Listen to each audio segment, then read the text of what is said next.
The question is to the esteemed Minister of Finance. Mr. Speaker, on the 1st of October 2018, the Minister of Finance assumed office and assured the country that within 6 months he would have mitigated the economic challenges. But 10 months later, Honorable Speaker, the economy is on a tailspin.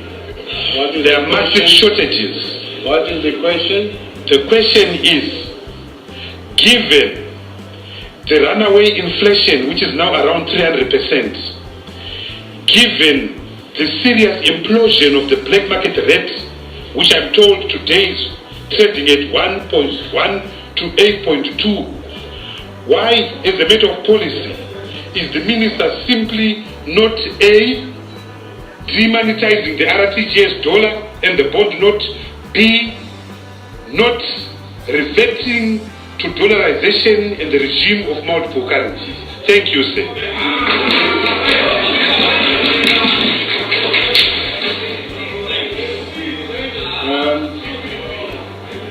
Honorable member there hiding behind someone. You don't have to do what you did, all right? Thank you. Honorable Minister.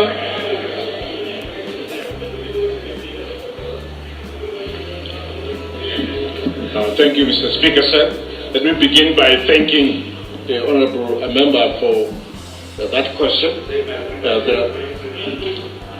There are three things in that question. First of all is about when I assumed office, and then number two, what I promised within 6 months, and then number three, demonetizing the RTGS dollar and US dollarizing by default. Three things. First of all, I did not assume office in six months. The fiscal position of the country has been turned around in 6 months, in the sense that we've eliminated the deficits on a month-by-month basis. We have surpluses, and now I've stated that we'll start focusing on how to deal with social protection issues, so as to protect vulnerable members of our society from the vagaries of inflation, including the drought and the cyclone, and we're beginning to do that.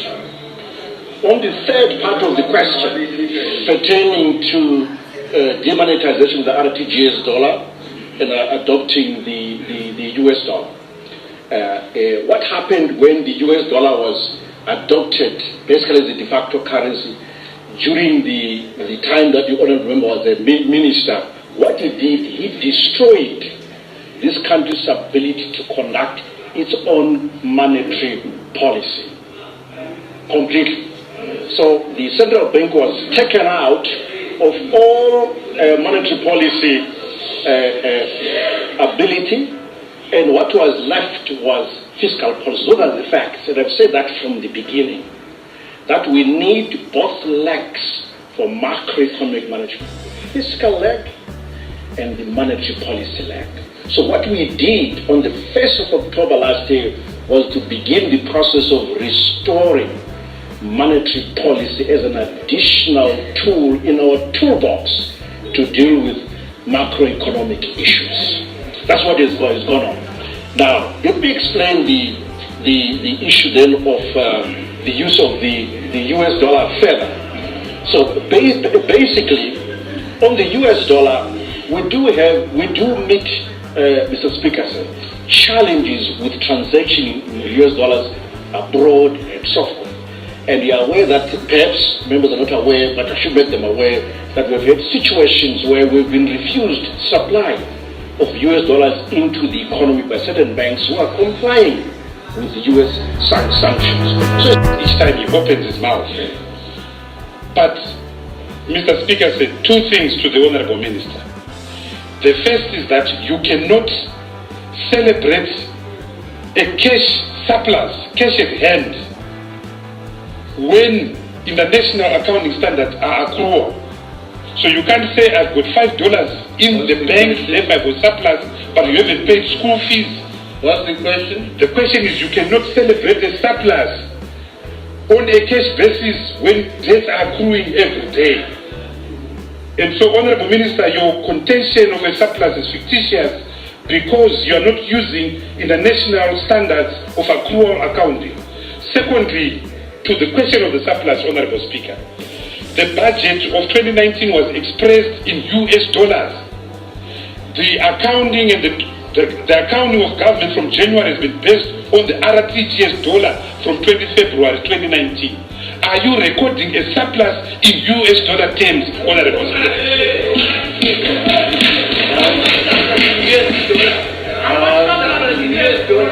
The Honorable Minister of Finance.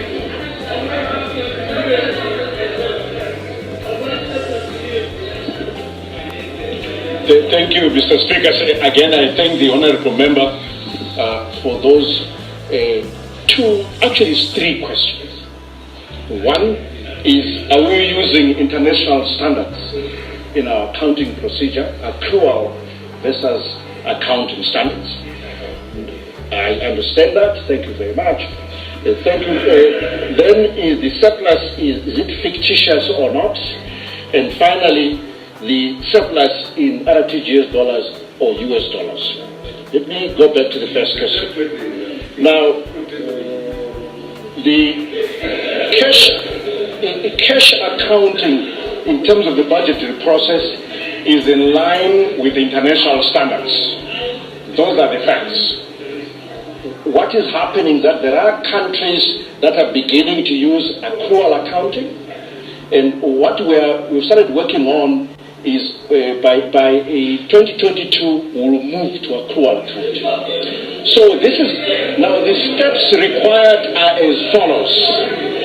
What is required is for us to move towards a full balance sheet accounting, which means that we have to value all government assets, and we've started doing that.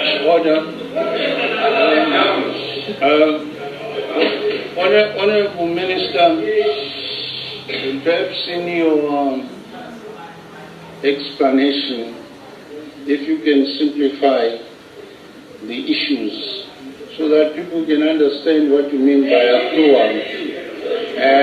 Otherwise, you'll be asked the same question again.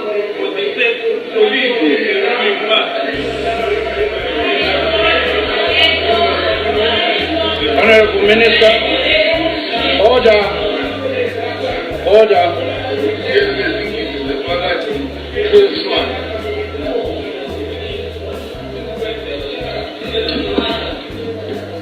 Mr. Speaker said, the question as I understood it was not to explain the difference between accrual and cash. The question is, what are we using? At the moment, we are using a cash accounting. I can confirm that.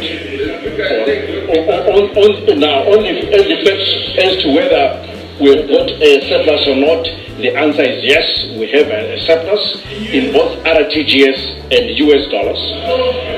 In RTGS dollars, currently it cumulatively is about 600 million RTGS dollars. If you divide that with the current exchange rate, you get about 100 million US dollars. I thank you, Mr. Speaker, sir.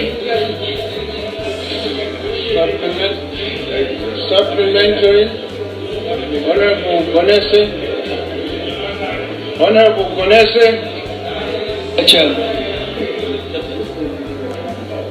Thank you very much, Mr. Speaker. The Honorable Minister is always harping about this surplus. My question to the Honorable Minister is that of